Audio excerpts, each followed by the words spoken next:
Dans cette série de DIY on Wheels, une Austin Cooper S de 1964 reçoit une restauration body-off. Dans l'émission précédente, le moteur et la boîte de vitesse ont été réunis à nouveau. Maintenant, Carl peut achever le bloc moteur et lui donner une nouvelle couleur.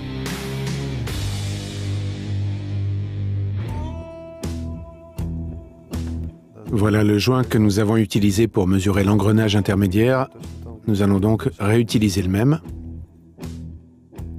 Si vous choisissez un autre joint, cette distance peut changer et il est possible que le jeu ne soit plus correct. Carl y applique du silicone pour le maintenir ensuite à sa place.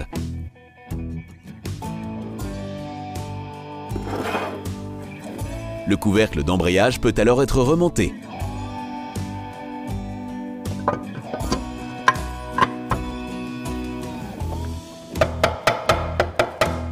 Avec un marteau en caoutchouc, Carl tapote jusqu'à ce que tout s'ajuste de façon correcte.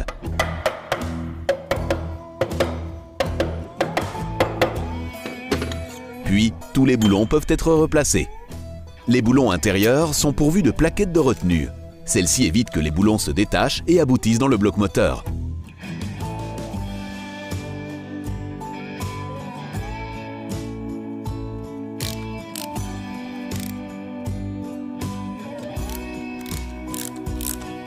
Nous allons tout serrer sur 30 Nm.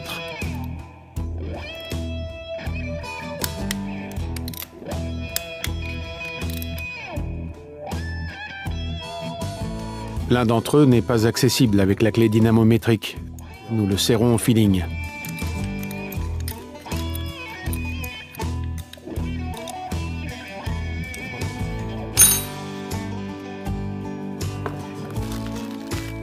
Puis Carl prend le nouveau disque d'embrayage. Celui-ci est monté dans le couvercle. Par-dessus vient le volant d'inertie.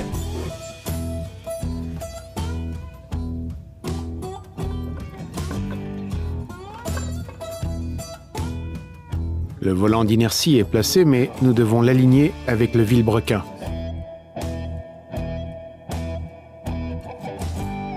Là, nous utilisons aussi une nouvelle rondelle d'étanchéité, un nouveau boulon et une nouvelle bague de retenue.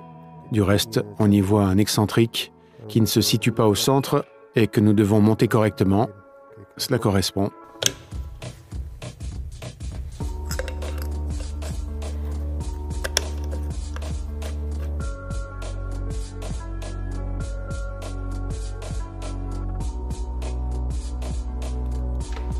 Maintenant, ceci est serré sur couple, mais nous commençons par bloquer le moteur. Pour pouvoir le faire, Carl monte un accessoire.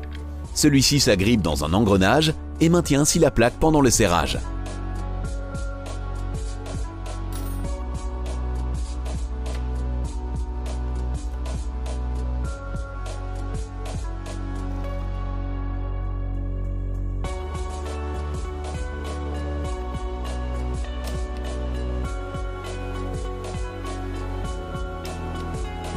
Si le boulon est serré de façon correcte, il doit encore être verrouillé.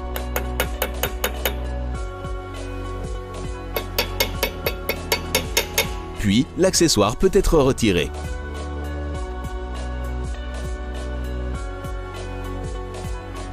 Maintenant, nous montons le disque d'embrayage et nous veillons à ce que la lettre A se trouve dans le haut. Via la pédale et le mécanisme sur le couvercle d'embrayage, le disque d'embrayage fait en sorte que l'embrayage puisse s'ouvrir et se fermer.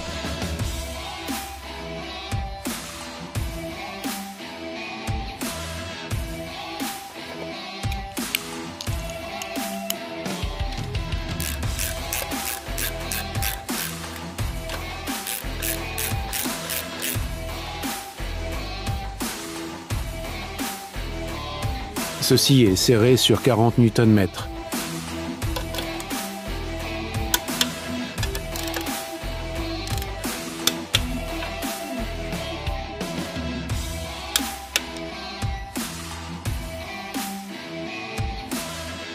Il nous reste encore à monter le couvercle d'embrayage. En fait, ceci est la mécanique qui ouvre l'embrayage par une poussée. Cet axe est relié à la pompe d'embrayage. Quand vous poussez sur la pédale, vous ouvrez la pompe et nous allons aussi démonter cet emplacement et en contrôler l'usure. Normalement, ce bras comporte toujours de l'usure et nous allons donc le remplacer. Nous allons maintenant démonter ceci et renouveler aussi ici ce roulement de butée.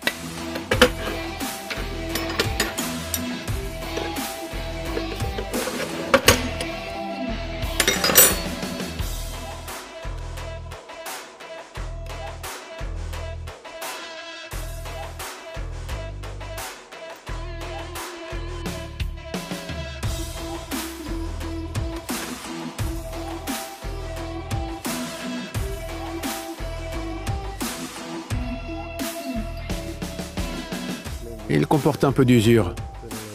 Aussi, nous allons insérer un nouveau à titre préventif.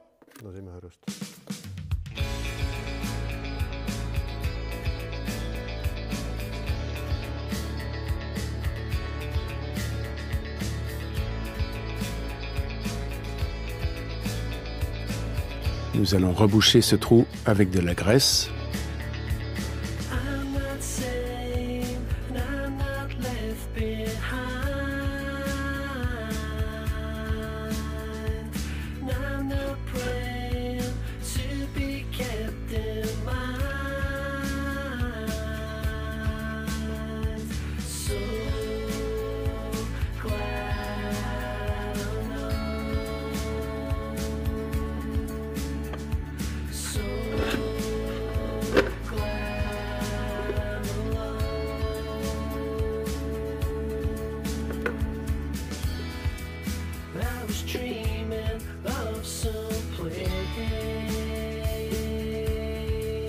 Voilà. Ces écrous ne peuvent pas être encore serrés. Ceci n'est possible que quand tout est monté et que le moteur est réinséré et la pompe d'embrayage positionnée. Il faut alors régler la distance avec l'embrayage avec ce boulon. Ce qui n'est pas encore possible maintenant. Et maintenant, le montage du couvercle d'embrayage. Celui-ci a 8 boulons. Si vous devez retirer à nouveau l'embrayage plus tard, ce couvercle doit être à nouveau enlevé avec le moteur monté dans la voiture.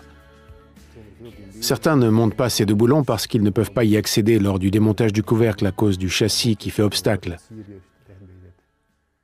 Maintenant, je pars du principe que nous ne devons plus le desserrer. Toutefois, pas dans les premières années. Donc, je monte quand même ici les 8 boulons.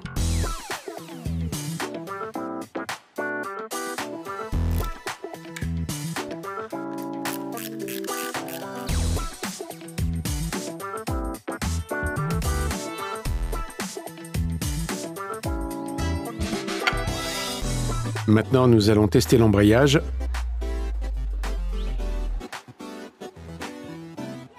Je l'entends s'ouvrir. Une bonne sensation en fait. Mais ce jeu est éliminé par ce boulon et nous pouvons déjà le faire. Cela doit quand même se faire manuellement.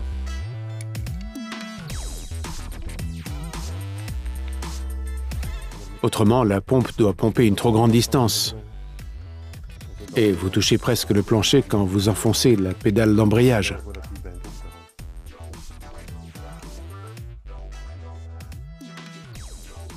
Donc, un petit peu de jeu est suffisant. Je ne peux la régler que quand tout est monté.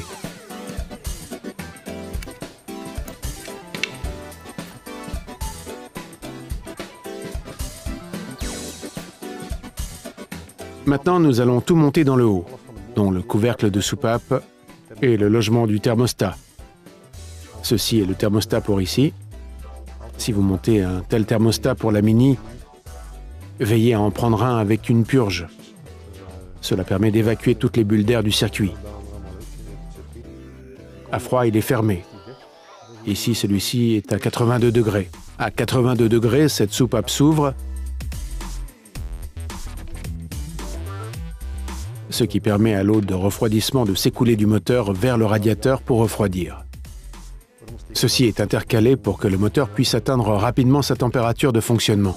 Dès que le moteur atteint 82 degrés, ce thermostat s'ouvre et envoie l'eau de refroidissement vers le radiateur pour refroidir l'eau via sa vis qui sera montée plus tard. Il est donc important d'insérer un thermostat. Il reçoit aussi un nouveau joint qui est d'abord enduit de silicone.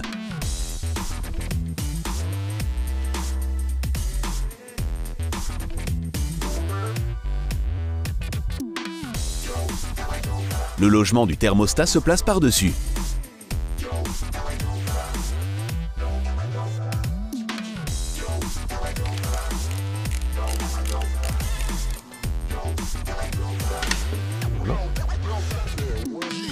Maintenant, encore le couvercle de soupape avec un nouveau joint.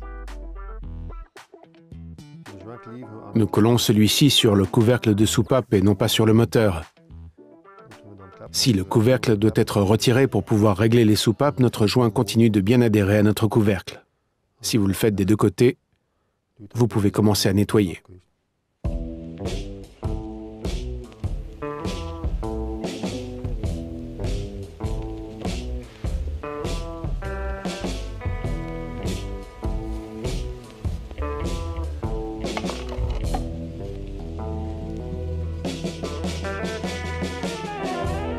Le couvercle est fixé avec deux bouchons qui comportent un joint en caoutchouc. Deux boulons s'y insèrent. Une fois serrés, ils assurent une bonne étanchéité.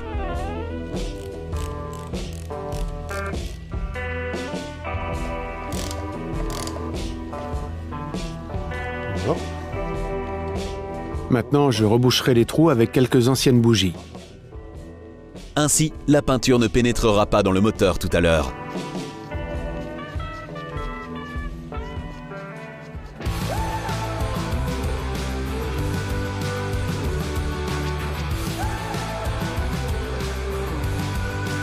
Le logement du filtre à huile peut aussi être peint. Il est donc encore monté. Karl prévoit immédiatement un nouveau filtre et un nouveau joint torique. Ainsi, ceci est aussi totalement en ordre.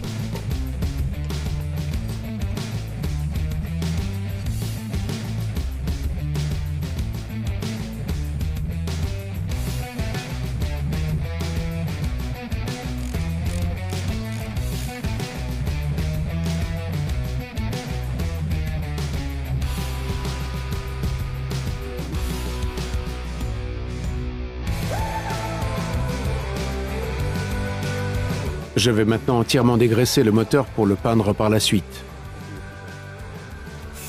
Pour cela, Karl utilise un nettoyant de frein. Celui-ci a une forte capacité dégraissante et sèche rapidement. Ne soyez pas économe ici. Mieux vous dégraissez, meilleur sera le résultat final.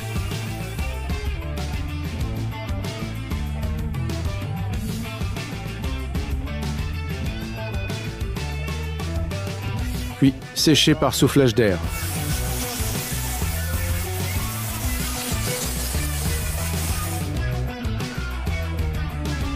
Ces trous seront aussi collés afin que la peinture ne pénètre pas lors de la pulvérisation.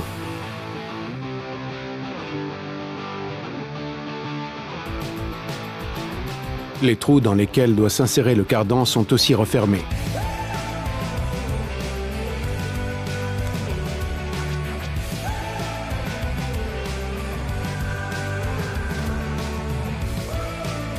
Maintenant, tout peut être peint dans la même couleur, hormis cette pièce qui comporte la commande.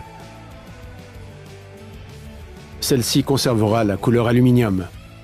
C'est original de cette manière. Bien sûr, certains choisissent de la pulvériser quand même. Mais nous apprécions l'originalité, donc nous la démontons.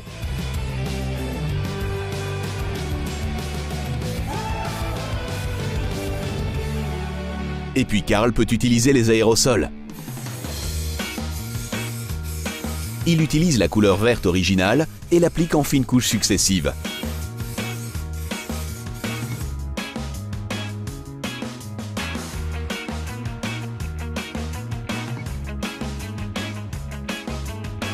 Dans l'intervalle, il laisse déjà sécher la peinture et décide quand même d'encore appliquer une seconde couche.